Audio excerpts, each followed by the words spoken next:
İzahlı test 36-cı hissə 5-ci sinif ingilis dili. 5-ci sual choose the correct preposition düzgün söz önlərini seçin. Mary likes to sing songs her friends. Mary mahnı oxumağı xoşlayır, dostları üçün olacaq. Üçün sözünü də fordur. A bəndi doğru cavabdır. In, at, on ola bilməz.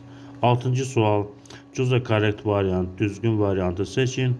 The sun now zaman formalarına aiddir. Now indi mənasını verir. Now işlənən cümlə indiki davam edici zamanda olur. İndiki davam edici zamanda iki bəndimiz var burada.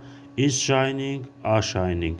The sun üçüncü şəxsin təkində olduğu üçün günəş mübtədadır. Ona görə is shining olacaq. 6 B bəndi doğru cavabdır. 7-ci sual choose the sentence bizə modalı və modal fe'l olan cümləni seçin.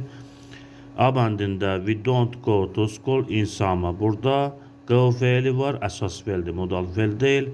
B bəndində have you got a carpet in your room.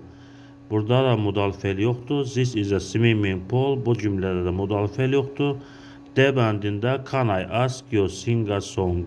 Mən səndən mahnı oxumağı xahiş edə bilərəmmi? Kan modal fe'li bacarmaq, bilmək mənasını verir. D bəndi doğru cavabdır.